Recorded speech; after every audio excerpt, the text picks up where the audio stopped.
Shabbat Shalom. Thank you for tuning in to us here at Manna from Heaven Ministries.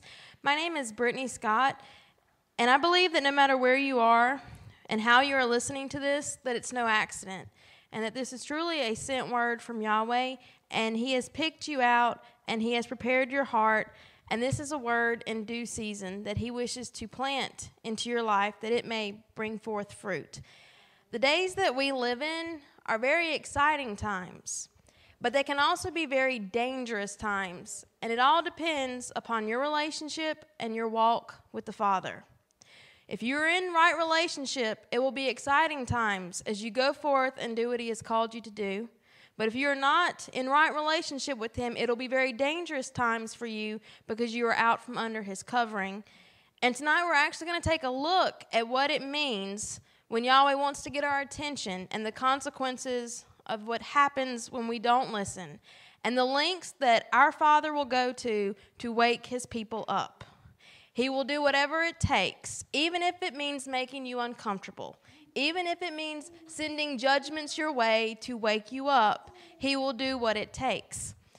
Tonight's Torah portion is titled Va'era, and it translates as, "And I appeared."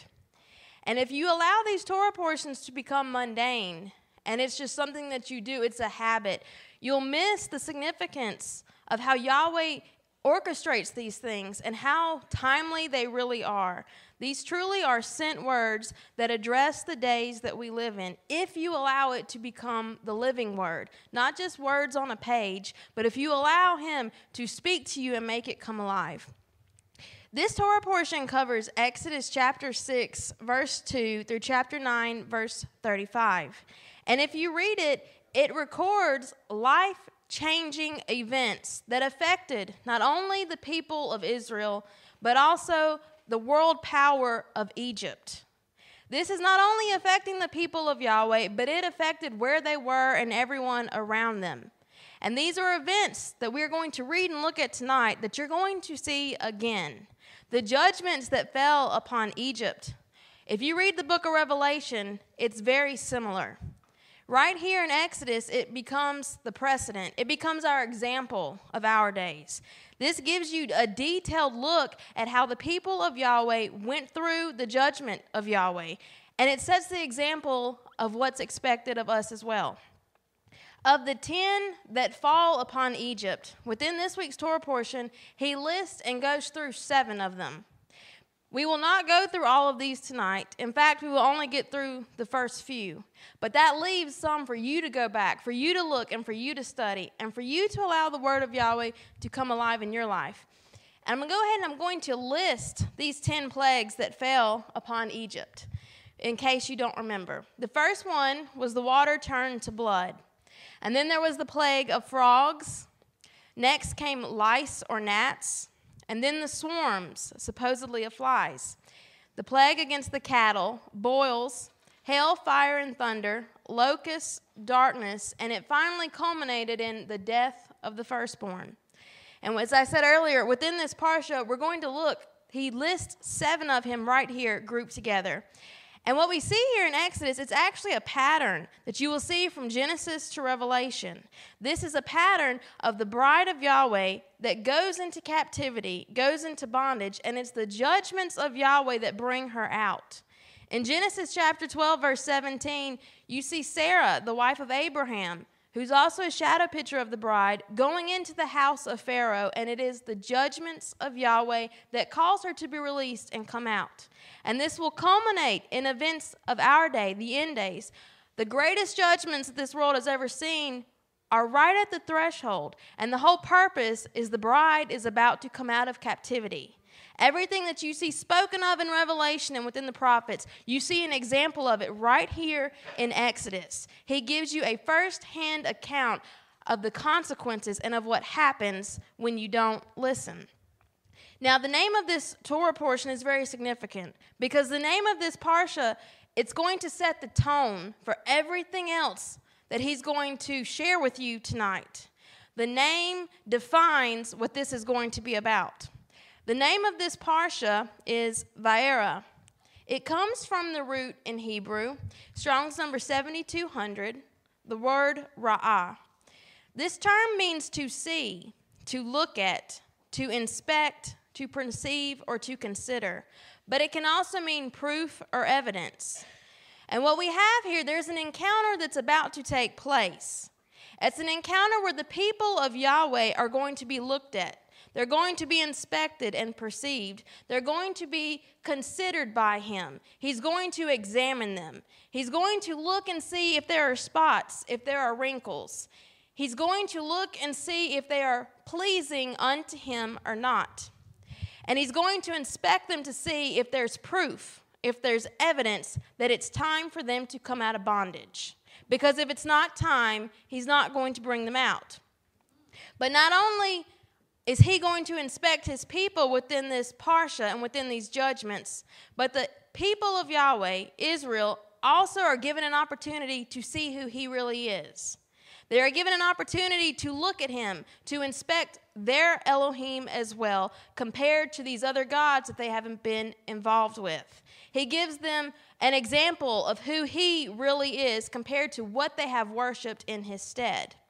Now, this inspection, this time when he inspects the people and when the people are allowed to look upon him and see who he really is, it comes in the form of the first three judgments that fall upon Egypt: the water turning to blood, the frogs, and the lice. Why in these first three? Because these first three judgments fall upon Israel and Egypt alike. You don't get out of this without getting a taste of what it means when Yahweh says that he judges the house. Now remember that each plague, each judgment upon Egypt was a particular god that was being judged, something that was worshipped in Egypt, and Yahweh showed them, this is not really an Elohim. I'm the one true God, and there is no other. So he goes through and he just kicks down each one by one by one. But within these three, why is Israel affected by these three judgments as well? Why is it so significant that these three judgments affect them? What have they become involved with? What message is the Father trying to tell them? He could have chose any three, or any two, or any one to affect them, but he chooses these three. It's no accident.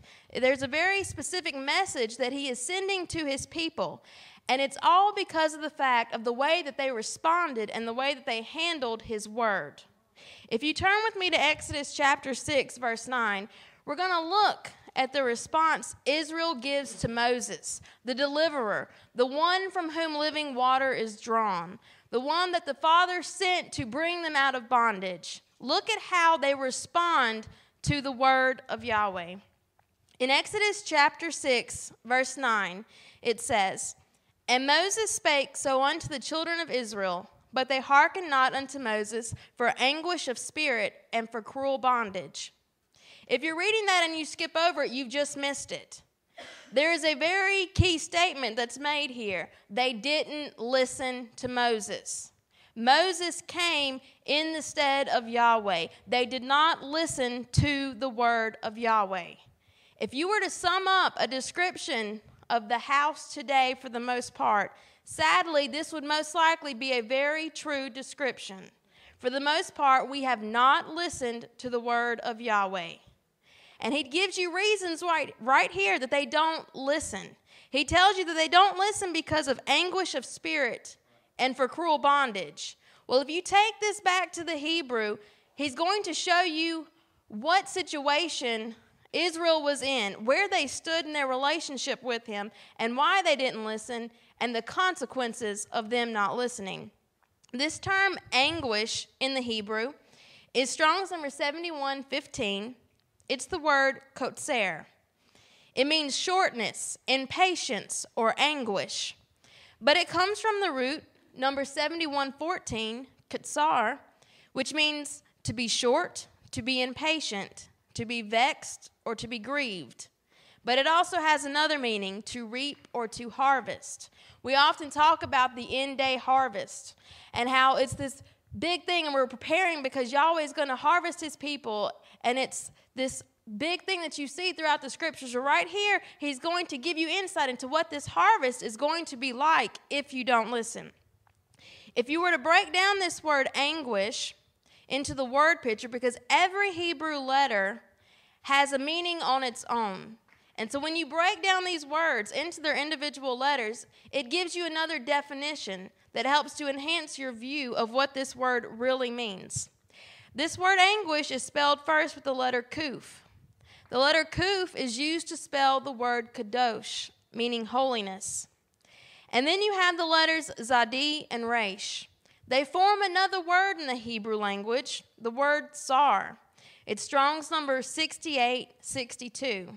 It means narrowness, tightness, distress, and misery. It happens to be the same two-letter root that you see within the word Egypt, Mitzrayim, where Israel finds themselves in this bondage. But it's also the term used to describe the secondary wives. They were the vexers in the home, such as Hagar would be an example of this. She was a vexer to Sarah. When we break down this word and we look at these definitions and we look at this word picture that's being painted for us, this is what we begin to see within the Hebrew language. Their hearing has stopped. Why has their hearing stopped? Because they have traded holiness, the calling to be set apart to Yahweh, for the misery, distress, and the bondage of Egypt. How many times have we done this exact same thing? How many times have we traded the holiness of Yahweh? We've put aside what He's told us to do, what we know is right, to go after the bondage of Egypt. We find ourselves in the same situation as Israel does here in Egypt. And due to this, due to the fact that they are no longer hearing the word of Yahweh, and due to the fact that they have chosen to put themselves in this bondage within Egypt, the upcoming harvest time will be grievous to them. It will be vexing to them as Yahweh separates the true bride from the secondary one, from Egypt, from Babylon, from the world. And it's a warning as well as we begin to look at this. Keep in mind that this is not only about Israel thousands of years ago in the land of Egypt in bondage, but this is a shadow picture for us. This is a shadow picture for our days. This is a warning from Yahweh of what's going to happen in our days as well if we don't listen, because the same results will occur in our day as well. These events, these judgments will be very grievous to those who choose not to listen to the word of Yahweh. And it's also going to determine your actions during these upcoming events will determine whether you are considered the bride of the Messiah or whether you are seen as one of the vexers, the secondary ones, part of Babylon, one who didn't heed the call, come out of her, my people. Now let's look at the second reason. He gives you two. They didn't listen for anguish of spirit and for cruel bondage. This word bondage is a very interesting term in the Hebrew. Many times you probably heard the statement made about an individual that they were in bondage. Well, we're fixing to look at this term bondage and how it's defined in the Hebrew. From the eyes and the perspective of Yahweh, what does He consider this to be? The word bondage is Strong's number 5656, abodah. It means labor or service. It comes from the root, number 5647, abad, which means to work or to serve. But it's often used in some very interesting phrases. It's used to express actions such as to till the ground, to work in a garden, or to dress a vineyard. But this word can also be used to describe the worship of Yahweh, something that was often given to false gods, like it was here in Egypt and like it is today. Well, as we look at this word bondage and how it's used within these analogies of tilling the ground and working the garden, we know that His word, His Torah, is the seed. So as you begin to look at what Israel is involved in here, they're not listening to His word. So by using this terminology, he begins to paint a picture of the state of Israel, that they are not hearing His word, but not only that, they have given themselves to another. They have been tilling another ground. They have been working another garden. Bondage in the eyes of Yahweh is someone that has chosen to allow a different seed to be planted within their life. Israel here has a different seed within them.